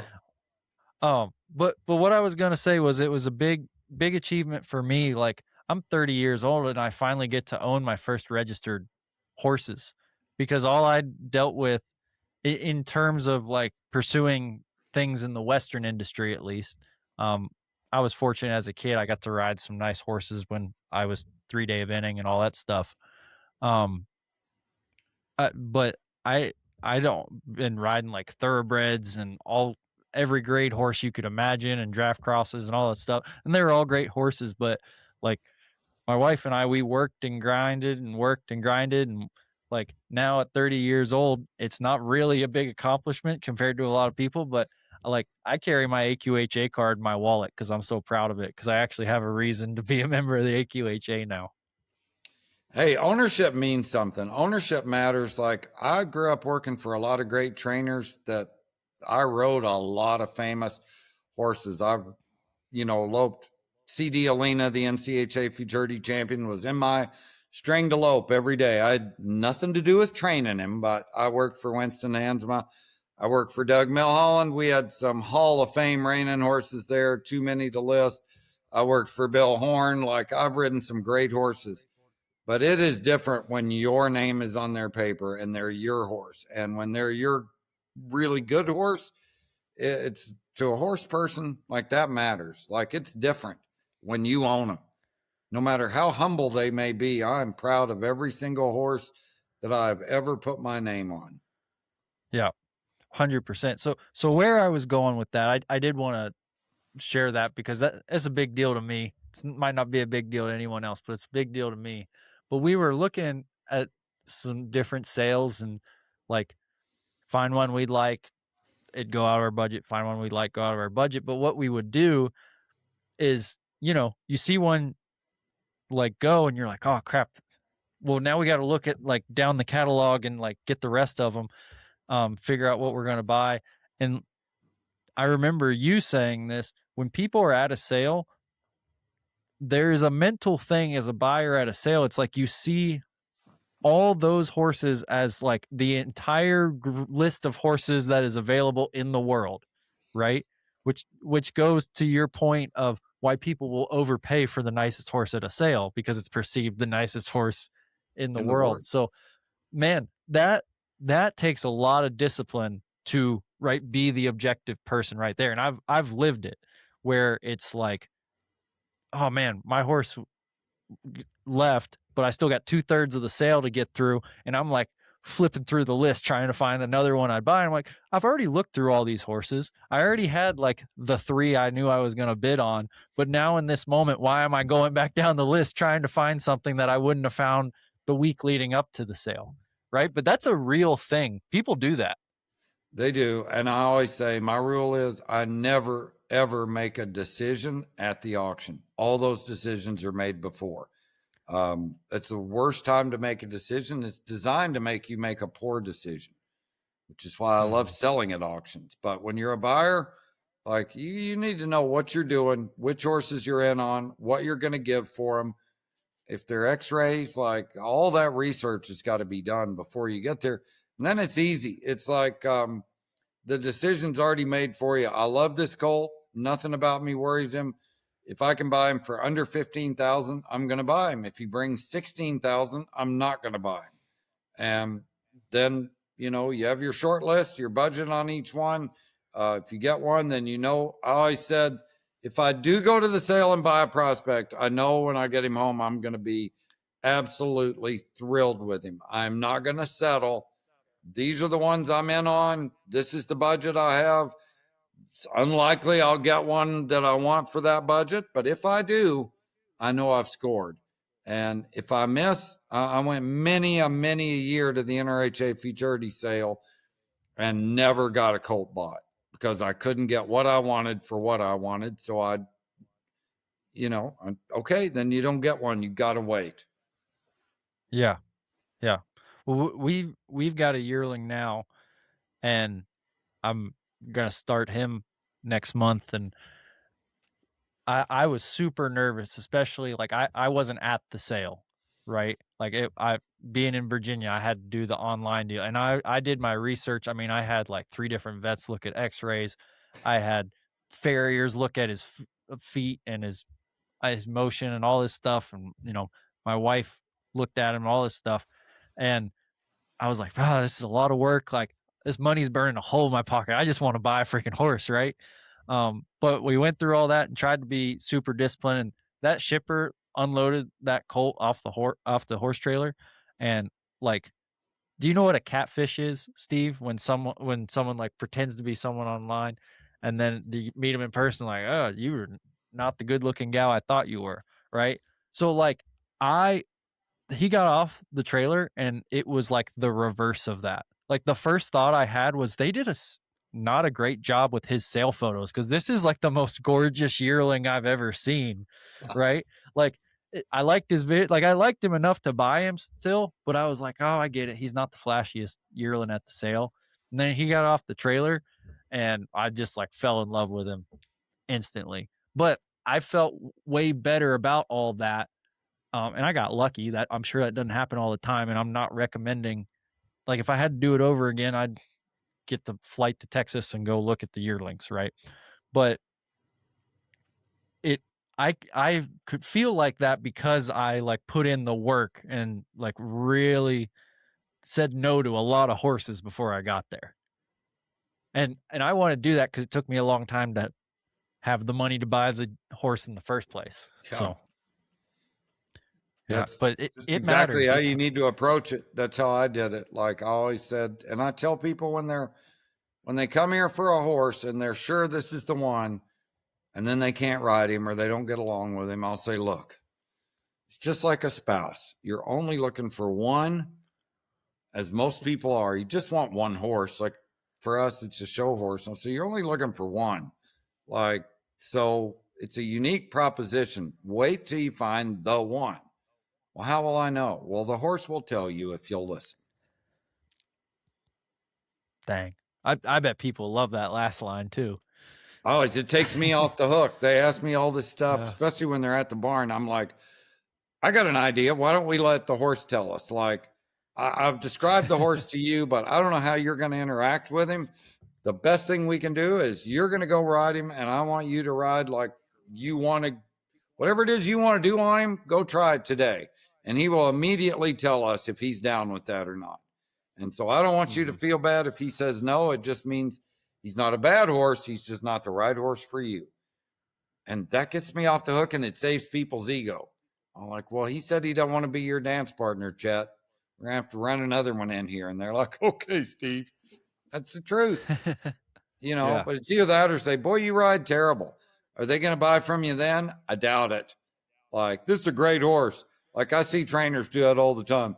He's a great horse. You suck. You can't ride. You screwed him up. Well, they're probably right. But at the same time, like, that's not the way to say it. That's not the way you develop a relationship that allows you to sell them a horse. You accurately say, this horse doesn't fit your style. I see that. Like, it's fine. Like, different strokes for different folks. Let's try another one and see if it's a better fit. It gives the people an out. You don't crush their ego. It's one of the reasons I always demonstrate a horse when somebody comes to try it, because I want them to see how easy it is to operate this horse. Then when they get on him and flop all over the place and they look at me and say, well, he doesn't spin. Well, they've just seen him spin with just a suggestion on the neck rein. So maybe it's you, like, here's what he can do, but can you operate him? That's what we're looking for. Yeah. Yeah, absolutely. Well, I'm kind of like you. Like, I think the selling thing is really cool. There was a time, I wouldn't say I fought it, but there was a time where I just like, I can't imagine like selling horses and like having that be a big part of how I make my living, just because I was uncomfortable with it. But now that I'm into it, like, I feel like we've helped a lot of horses and a lot of people end up in like a good situation to where they can be very happy, active participants in the horse industry. Right. And so, like, if you're selling horses the right way, because that's the old adage, right? Is like, someone wants to get into horses And I always tell people, like, horse trader is the world's second oldest profession, right? Like, you got to watch out for horse traders. Yep. and and so, but someone who, like, they're like, I'm gonna get a hobby. It's gonna be horses because I just love horses. I'm gonna buy my first horse. Someone horse trades them, and they get something that either makes them feel unsafe, or they get hurt on, or just all the reasons it doesn't work out, right? And then what happens to us as members of the horse industry is we just lost someone who's going to participate, right? And then that guy goes and, like, buys a boat or gets a new set of golf clubs or does something else to, like, fill his weekends, right? And he's not going to be a horse guy anymore because he's like, horses are dangerous. People that work in the horse industry are sleazy, all that stuff. And if you can be out there selling horses in a ethical way that helps people and horses end up in good situations, you're a net positive on the industry, in my Yeah, and you opinion. stand out like a sore thumb. Um, if you're like, if my only motivation is money, and I don't care if I bend the truth or not, like selling horses, you can lie, cheat, and steal your way and sell a lot of horses, but that's not a good sale to me. Like I always say, my goal when I sell somebody a horse is that they buy their next horse after this one from me. Like Mhm. I want to earn it every time. And that's why my business is so easy now. I've got people that have bought horses from me for 20 years. Every year I've delivered exactly the horse they want.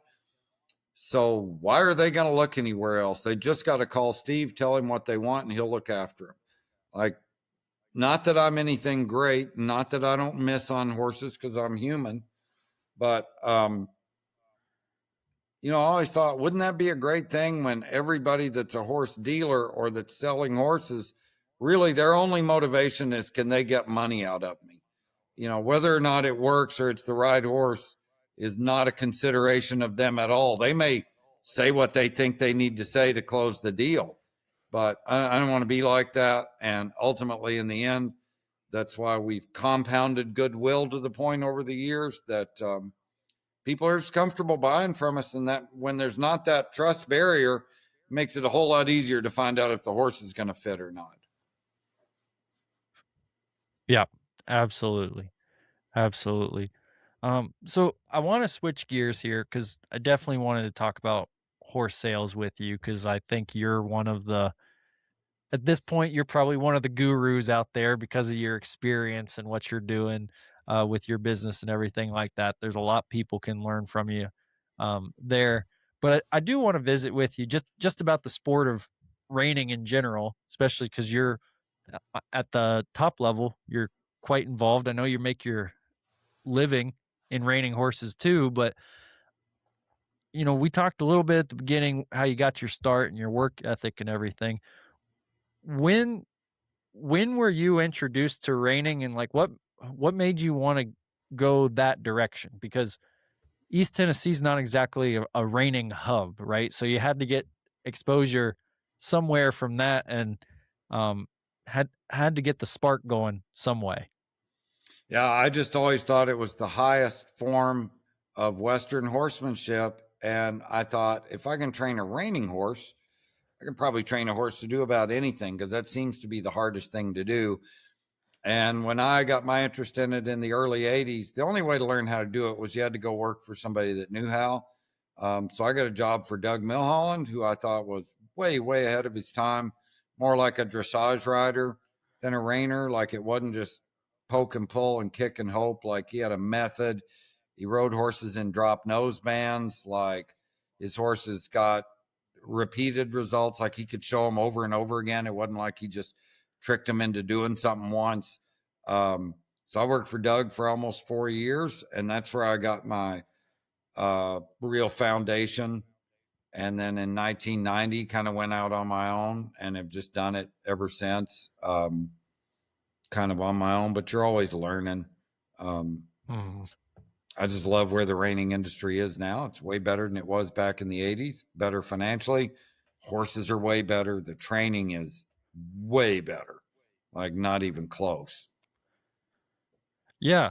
Yeah, so I'd love to visit with you about this because I wasn't you know, I wasn't alive for a big part of the kind of revolution in reining, right? And I've been paying attention to the sport for even less time than that because I grew up on the East Coast, and the people I grew up paying attention to in the horse world were like show jumpers and eventers and like people who were big national and international trainers that were in our area, right? Or like in our region at the very least.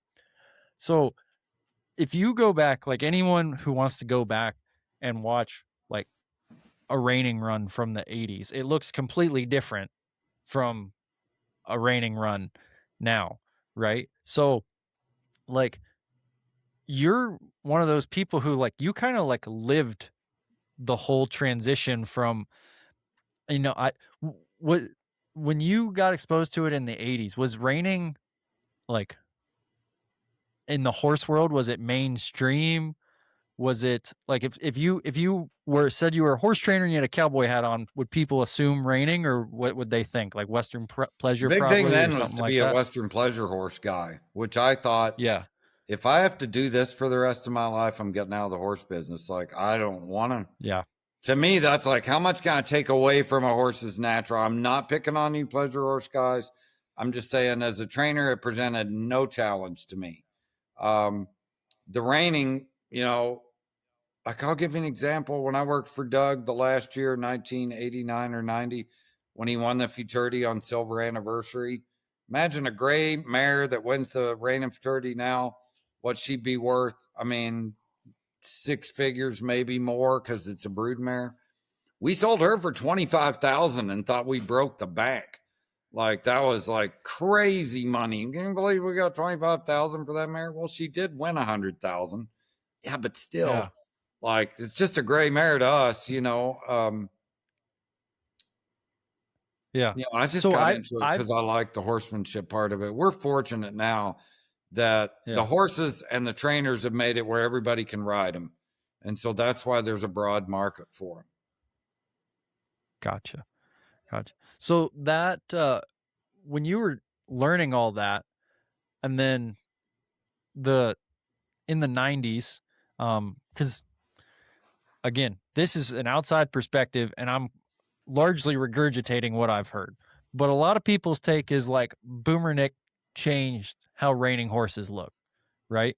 So when that happened, you know, I see videos of you, like you don't ride reining horses that look like they're reining horses in the 80s now, right? Like your reining horses look broken nice like everybody else's reining horses, Right. especially at the top level. Um, when that happened, do you remember that? Like people saying like, okay, we're gonna change how we, I mean, you have to change how you train the horses, right? Like it's a training change, right? Yeah, that's exactly what happened. Look, reining from the 60s, 70s, and 80s was more of an agility contest. Like, there was no hesitation between maneuvers. There was a big premium on quickness. And you'd see those horses at the Congress do a large, fast, small, slow, and then just slide to the stop in the middle and immediately start spinning. Like, now, it's much more like a dressage test. It's 7 or 8 isolated maneuvers, and you're allowed to prep for them. Like, okay, we're Mhm. going to do the spin. Walk in there, get everything ready, isolate, execute, and then you're moved on to the next one. That's how it's approached. That's how it's judged. That's how it is. I think Boomerneck gets way too much credit because it wasn't like, yeah, Boomerneck won the Futurity, but like what happened was, like, I want to give Bob Avila all the credit there for revolutionizing the sport. I think Bob should be in the NRHA Hall of Fame. I think it's kind of crazy that he isn't, because Bob was the one that, like, wasn't a full-time reining guy. He was just a horse show guy, cow horse guy, pleasure horse guy, horseman extraordinaire. And he looked at the reining and said, well, if I get more horsepower than these guys, and then I build my race cars in a way that I can control that horsepower, they won't beat me. And that's exactly what he did. Like, he just had more bridle and containment and more broke that allowed him to turn those horses harder. and stop those horses harder. And it didn't blow them out the top like everybody would have at the time. That was just riding them around in a grazing bit, their nose stuck straight out. I took a rare horse that could do a lot of maneuvers with that type of schooling. So I give all the credit to Bob. Like, he captured their chins. He made sure, like Tim McQuay did, first thing we got to do is be able to lope off like a pleasure horse. Just because it's a reining horse, why don't we have a really finished lead departure on it? I remember Tim telling me that in Minnesota back in the 80s. He's like, these guys from the Twin Cities got to come ride these things. I got to get those buttons on them. And that's to this day why every horse I train, you can go out there and jog it around like a Western pleasure horse, because people like to do that. It's fun to warm up. So Avila changed the game. When everybody else was riding just whatever, Bob was breeding great cow horse mares to Docalina at the time, 20 grand for the stud fee. We're not giving 25,000 for the winner. So he brought in great horses, and then him and John Slack and Todd Bergen and all those savants, that knew how to control a horse's body and capture their chin and do all that stuff. They took better horses, used better training techniques, and they walloped everybody there in the early 90s till the rest of the world caught up with them. Yeah. Well, okay, talk about the hesitation, because I think that's really interesting. Like, I understand what you're saying, where you're just kind of going through the pattern, doing this, doing that. Like, if that's the norm and you're the first guy who's pausing during the pattern, like, does that not raise a lot of eyebrows? Well, Because no, one of the things I'm a Go retired ahead. judge now. I was a judge for years, but I'm still on the NRHA judges teaching panel. So I evaluate and I talk to judges a couple times a year, and just help give them guidance. I kind of coach other judges. But we wrote the hesitation into the pattern to make the judges and the horses and the riders' job easier. Like, we said, okay, like, we can't just blur all this together. We didn't want this to be a timed event or just who could sling the most dirt. We wanted what it is now. We wanted it to be pretty. We wanted pretty horses, pretty movers, pretty lopers. And so, we said you got to hesitate between maneuvers for the horse's sake. Like, we're not rushing. We're not trying to see how fast we can get it. But that's where that comes from. The sport's just evolved. I see. Yeah. Yeah. No, and see, I feel like, and maybe it's just me, but I feel like someone who's maybe doesn't know reining, but has heard the story of reining told, right? It's like all of a sudden the West Coast guys come in and they're riding the patterns differently and the horses look different and all this stuff. And what you're describing, truthfully, makes a lot more sense, right? Like, no. The association put this in there. There were people coming in from outside the discipline, basically gradually making the change, right? And it's the horsepower too. Like, that makes a big difference, right? Yeah, the horsepower makes a big difference, but I give the NRHA a lot of credit. Like, in any association, the judges set the tone. Like, for how many years now? Since I quit riding pleasure horses in the 1980s because I thought they're too slow. No horse lopes like this. Why do we want their heads that far down? It's done nothing but get more pronounced. And every year since the early 80s, the AQHA has been trying to fix it, but they haven't fixed anything. It's just gotten more extreme. But then when they came out with ranch riding, they all of a sudden gave the people what they wanted. Oh, our horse can trot along at a normal speed, keep their head above the withers, and make clean transitions, and you'll reward that. And now there's 6 cuts to the ranch on the rail pleasure at the World Show because, they gave the people what they wanted. Yeah, 100%. And I think it's a great thing. I mean, I'll give you an example. Like, I maybe this year I plan to lean more towards the versatility side, but like, I got into showing this year, doing all those ranch horse classes because, one, I had a client who wanted me to show a horse in those classes, but two, I had a client who wanted to show a horse in those classes, but two, I had a client who wanted to show a horse in those classes, but two, I had a client who wanted to show a horse in those classes, but two, I had a client who wanted to show a horse in those classes, but two, like, it was finally something that I was like, okay, I could go to an AQHA show and do this. But before ranch riding existed, that would have been a really hard sell for me, coming from like a natural horsemanship, colt Mhm. starting cowboy type background.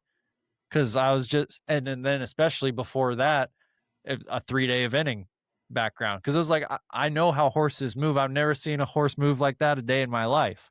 Right.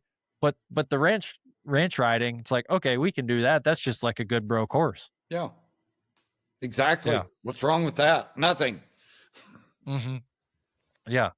100%. So that's something I'm like fascinated with. And it's cool that I didn't realize how involved, as far as like the judges board and all that, but like the NRHA, it's I think it's really interesting to compare like the NRHA versus the NCHA versus, you know, NRCHA versus AQHA, and how people are choosing to run their associations and kind of the history of that.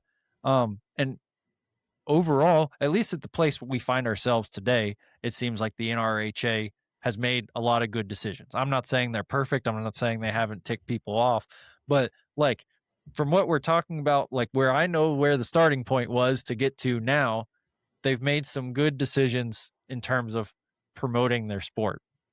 Um, I'd be curious to like get your opinion as far as NRHA, like how what did you feel like were the right moves they did to say, okay, we've got something that's reigning.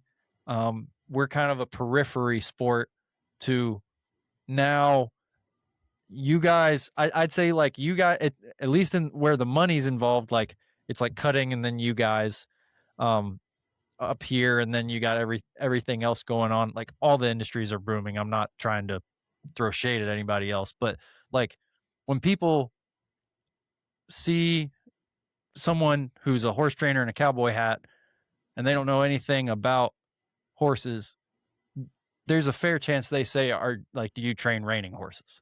Right. And Yep. that wasn't the case 40 years ago. So what did NRHA do in your opinion to help grow the sport to where it's gotten to today? They did two things. Number one, they've always given everybody a place to play where you can compete. Like when I worked for Doug Milholland, I showed at the Futurity the second year I worked for him, but I got to show in the limited open. So it was me against the other assistant horse trainers. I didn't have to go beat Bob Loomis and Bill Horn.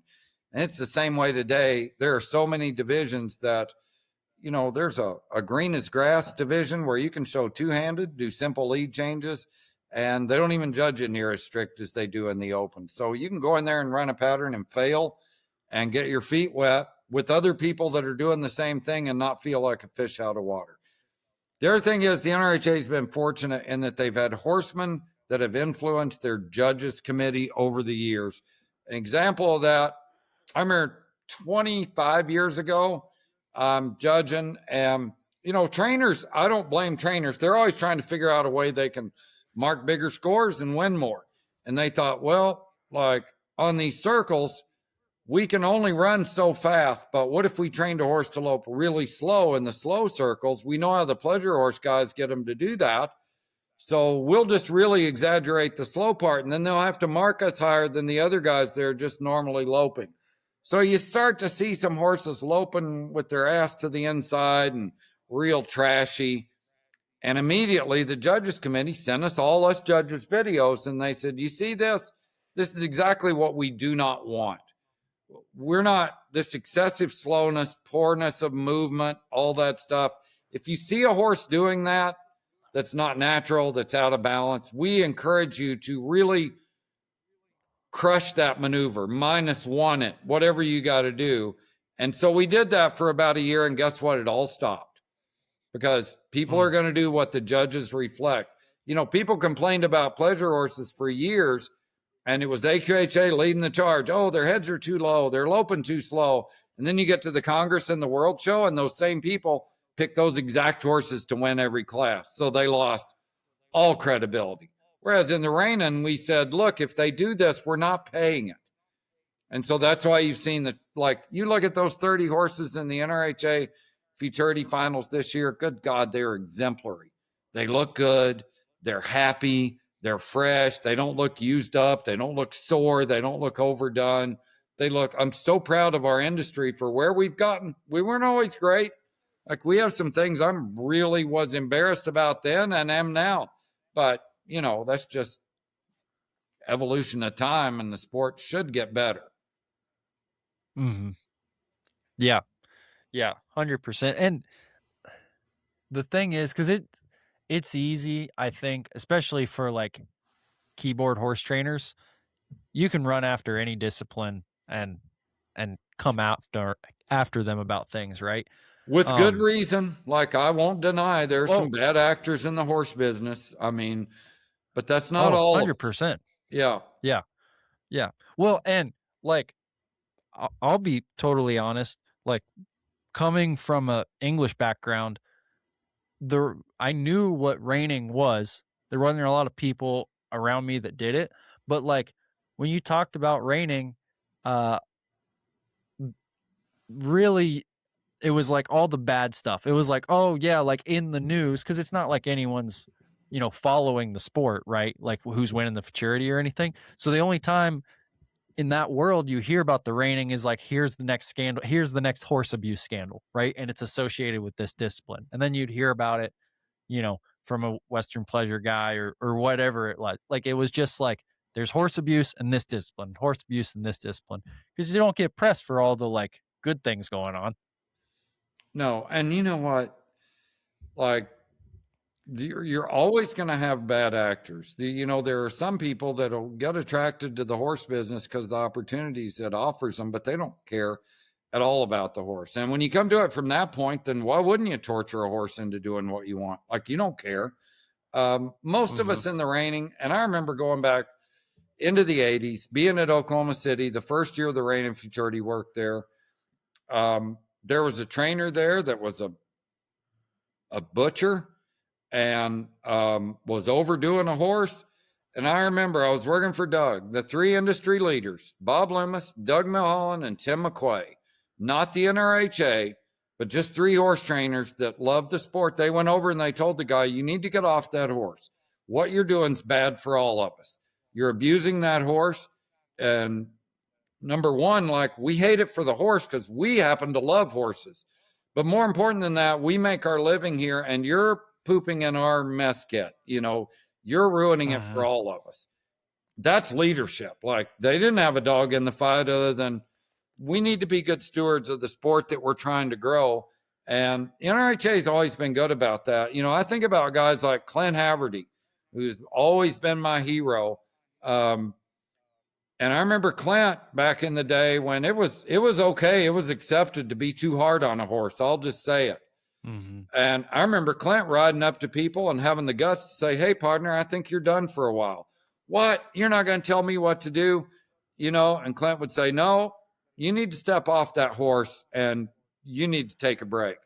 And they all came back to Clint later and thanked him. Man, I was mad. I was feeling the pressure. I was at a show and I realized I was just hurting myself and my horse. But thank God somebody had the guts to come up and hurt my feelings. We have a stewards program now, judges. Like, a lot of that stuff that was excessive training, stuff that would make any right-thinking person recoil, we just don't see it anymore. It's not acceptable. So I'm not denying the fact that we've got some warts on our past and had some bad actors and still do. But when I walk around the barns at the NRHA Futurity and I watch people school in the warm-up pen and I see the product we create as a whole, I'm really proud. And I don't apologize for that.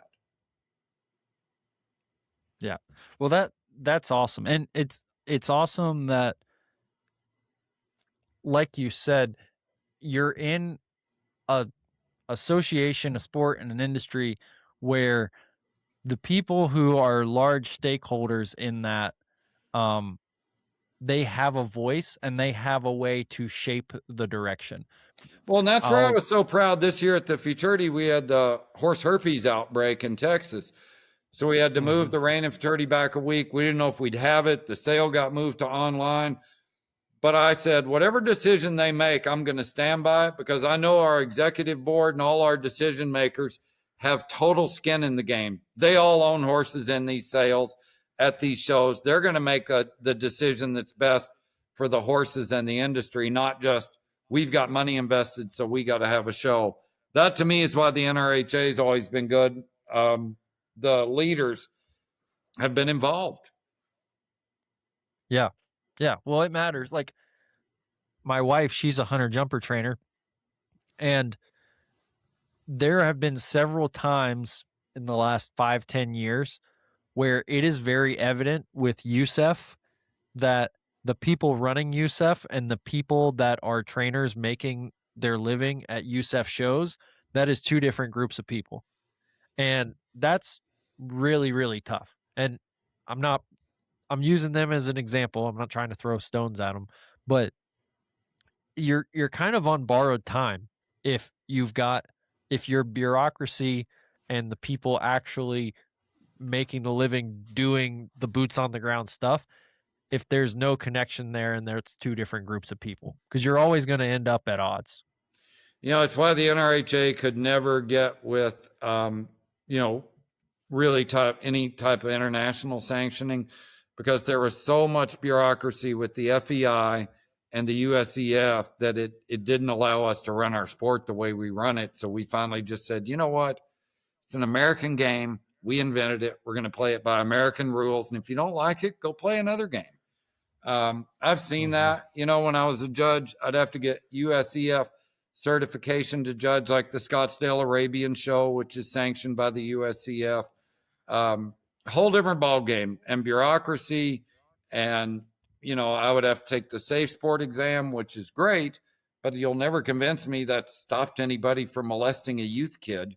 It's just to me more totally agree. Like it's great. It shows that you're aware of the, physical and sexual abuse that's gone on in not only the horse industry, but everyone for years, and you're trying to address it. But to me, it's just created another level of bureaucracy. I'm supportive of it, and that it does get some bad actors outed, or, just outed. I guess that's the word to say it. If somebody's doing things that are untoward with youth riders in any discipline, they need to be exposed.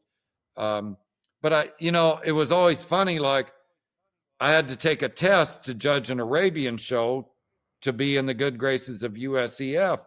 And it was the craziest test. It was like, as a coach, is it appropriate for you to take a youth rider to your hotel room for a massage? And I'm like, well, no, but also like there's a reason that rule's in there. Yeah. It must have happened, seems like common sense to me. But it's the world we're living in. Yeah. Yeah. And that's not like a horse world specific thing, right? Like that's the world of coaches, whatever. Yeah. Yeah, exactly. Well, it's the world of like that bad stuff happening in the first place. Which who's to say it hasn't always been happening? It probably has. But the idea of like, I like the idea that stuff is happening. Sometimes I feel like associations do that, not to avoid that stuff happening, but to avoid litigation when it does happen. And and that's always like just not sat 100% right with me. But yeah, that's changing times. It's not necessarily the horse world specifically or USEF specifically by any means, but I do think it's like with any association or government, right? Like if the people making the rules are not talking to the people who have to live by the rules every day, it's going to breed discontent. Totally. And as simple as that. And, the other thing I always ask is how much can you expect like the NRHA to do? People see some guy tuning a horse up over here 2 miles from me, and they're like, why doesn't the NRHA do anything about that? I'm like, do you really want to live in a world where an association whose only real existence is to promote a sport, they're now in charge of deciding who rides their horses too hard, whose training methods are illegitimate? The public has kind of told us what they're going to accept, and that's great. but there's only so much an association can do. So I'm a little hesitant sometimes to say, well, don't blame AQHA because some guy was awful to his horse. That same guy's awful to his wife and kids. That's an awful guy. Yeah. That doesn't make the association bad. And what really can they do about it? Like when we've had in the NRHA convicted child molesters and stuff, they're just banned for life. Like those people that violate laws of God and the state, they just don't get to play in our pool anymore. And I'm fine with that. But outside of that, it's got to police itself. Yeah, I agree. And you've got to, I'll kind of end it with this, like you've got to police yourself in that, like you said, there's a maneuver we don't like, we're just not paying the maneuver, right? Like you can't control what people are going to go do at home, or even sometimes it's hard to do it like in the warm-up pen, right? To a certain extent. But you have 100% control of how your association is going to reward the product a trainer is putting out there. And you have to do that. You have to be prompt about doing that. Otherwise, if you ignore it, you look up and you're Western Pleasure, or even worse, you're Tennessee walking horses, right? Yeah, I grew Like, up riding Tennessee walking horses because I grew up in Tennessee. Like that was, I don't say I grew up riding them, but the first horse we had was a registered Tennessee walking horse. And like the public told them this is awful, but they just kept going. Kind of like the pleasure horse guys did. And I'm not picking on you, but if you wonder why your business shrunk, your audience kept saying, hey, that's too much. We don't like that. We don't like the idea that you have to make your horse sore to win. But they just kept going to where they've got it down now to the true believers. The problem is they don't have anybody to sell them to because they've all gone away. They won. They drove them away. If you don't like it, go somewhere else. We took a little different approach in the reining, in that we want you to like our sport and we want you to like our horses. We're going to say it's okay to be nice to your horse because we like ours too. Yeah. 100%. Well, that's cool, man. I again, I think it's really interesting to see both in the English and the Western worlds how people have chosen to run these associations.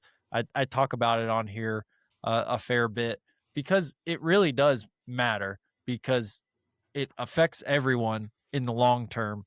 The horse industry as a whole, people want places to go and ride their horses. That's a big part of it. So when you have an association like what you're talking about, where you realize that even if we've got the however many $1 million trainer over here, like what's going to drive our industry from the ground up is the 45-year-old horsewoman who's never ridden before but finally has the chance to in life, and she wants to go into the show pen and feel like she can go and do the same thing, right? And you need to have all of that in your structure, or because if you get too top heavy, it'll all collapse on itself, in my opinion. Couldn't awesome. agree more. Joe, cool. Thanks so much for having me, man. This is a great podcast. I could talk horses with you all day long. Steve, last thing before we go, you want to plug one, Steve Ross Reining Horses, if people want to buy a horse from you, and then two, your Equine Entrepreneur Mastermind as well? Sure. I mean, you can just go to easiest way is on Facebook, Steve Ross Reining and Performance Horses. You can see all our horses. We have a private group so you can watch them, and Facebook will let us put the price on there, which is nice because it's the first thing people always want to know. So if you want to join our free private Facebook group, just say, Steve, sign me up. And we say yes. And then you can see them all, or you can just go to our regular page and see them. If you're a horse trainer that wants to help your business, you can join the Steve Ross Academy. Just go to steverossacademy.com. It'll fill you in on all the questions you have. And Joe, you've been in it for a while. We love it. It's the most rewarding thing I've ever done. And I've gotten so much juice out of seeing horse trainers turn their business around and get things going, and just have a better quality of life doing what they love to do anyway. Yeah. Awesome. Well, Steve, we appreciate you coming on the podcast. For everyone listening, we will see you guys in a couple weeks.